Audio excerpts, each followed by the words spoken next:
Kamusta mga kababayan? Alam niyo ba yung kasabihan sa Batangas, buo pa katawan, damit ng mga sabungero, no? Pero sa likod ng makulay na polo at maong ng mga sabungero, may madilim na kwento. Ang mga nawawalang sabungero sa kontrobersiya ni Atong Ang at ang sugat ng sugal sa ating bayan.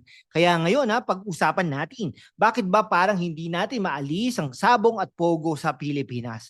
Ako si #WalkWithLan at ito ang ating hard-hitting Pinoy Talks. Ang mission natin ibalik ang katotohanan sa usapan lalo na para sa kabataan at mga OFW natin sa Los Angeles, Dubai, Toronto, Riyadh at Hong Kong. Kung gusto nyong malaman ang tunay na kwento sa likod ng mga balita, i-hit ang subscribe button, i-like at i-share sa mga kababayan natin sa Sydney, Singapore at Doha. Target natin 100,000 subscribers para mas marami pang makarinig ng katotohanan.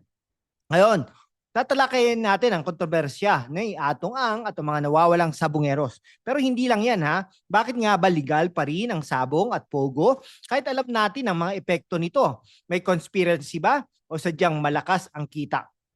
Sasagutin natin yan gamit ang mga facts, kwento ng mga apektado at konting sarcasm para mas masaya. Kaya mga kababayan, super thanks na rin para suportahan ang channel natin. Lalo na kayong nasa Jeddah, Abu Dhabi at London.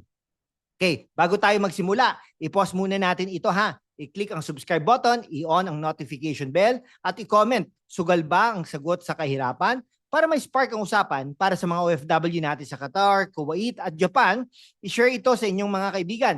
Let's make this go viral from Manila to Melbourne.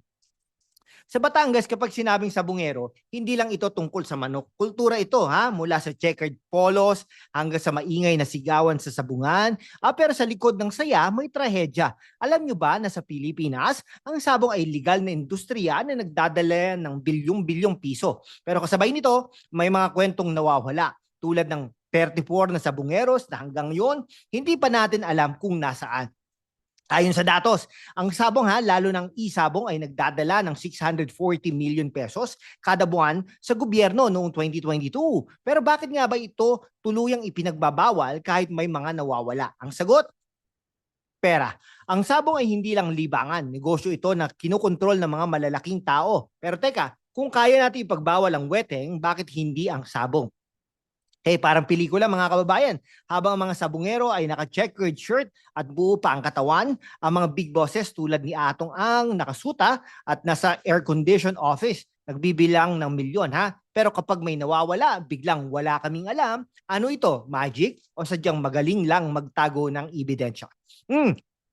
Si Charlie Atong ang bilyonaryo gaming mogul at ngayon nasa hot seat dahil sa kaso ng 34 na nawawalang sabungeros. Ayon sa whistleblower, si Atong ang naging Gretchen at maging si Gretchen Barreto ay ang masterminds daw sa likod ng mga pagkawala. Pero si Atong galit na galit. Sa press conference, sinabi niyang bias daw ang GMA Network sa pag-report. Ano ang totoo? Sa isang banda, si Atong Ang ay kilalang negosyante na may koneksyon sa gobyerno at malalaking tao sa industriya ng sugal. Pero sa kabilang banda, wala pang sapat na ebidensya para tuluyang idawit siya. Ang sabi ni Justice Secretary Boying Rimulya, may case build-up na laban kina Atong Ang at Gretchen, pero hanggang ngayon wala pang formal na kaso. Ano ang mas malamang? Na si Atong ay biktima ng maling akusasyon o may tinatago talaga. Kung pelikula ito, ang title ang nawawalang sabungero. Sino ang tunay na gamecock? Si Atong parang kontrabida na laging may wala akong alam na linya. Pero teka, kung wala kang alam, bakit ka galit na galit sa media? Baka naman kailangan lang natin ng Sherlock Holmes sa Batangas para malutas ito. Hindi lang sabong ang problema Ang POGO, Philippine Offshore Gaming Operators, ay isa pang legal na sugal na puno ng kontrobersiya Ayon sa mga senador, ang POGO ay banta sa national security dahil sa koneksyon nito sa organized crime. Pero bakit hindi pa rin ito ipinagbabawal? Simple, kita, no? Tulad ng sabong, ang POGO ay nagdadala ng trabaho at real estate boom, no? Pero ang kapalit, krimen, pagkidnap at nawawalang buhay.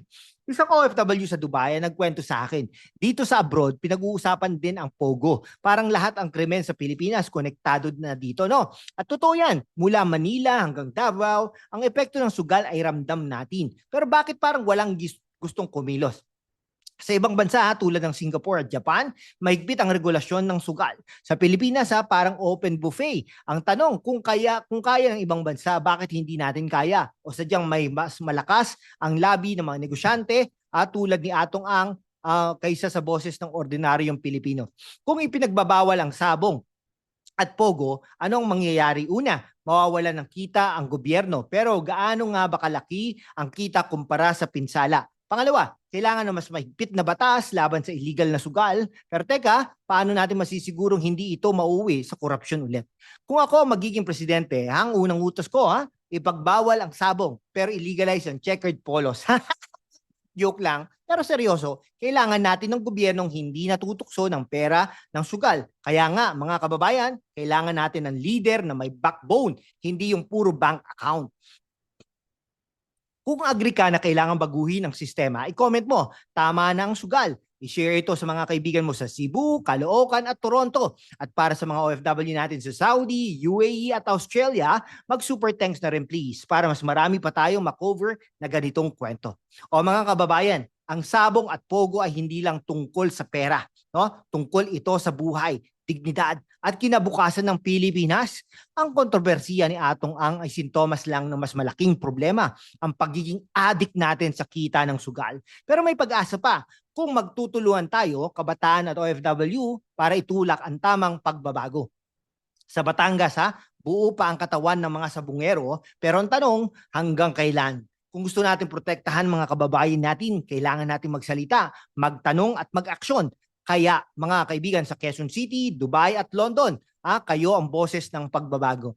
O kung nagustuhan mo ang episode na ito, i-hit ang subscribe button, i-like at i-share sa mga kababayan natin sa Davao, Singapore at New York. I-comment mo na rin ano ang solusyon sa sugal sa Pilipinas at mag-super thanks para suportahan ang channel natin.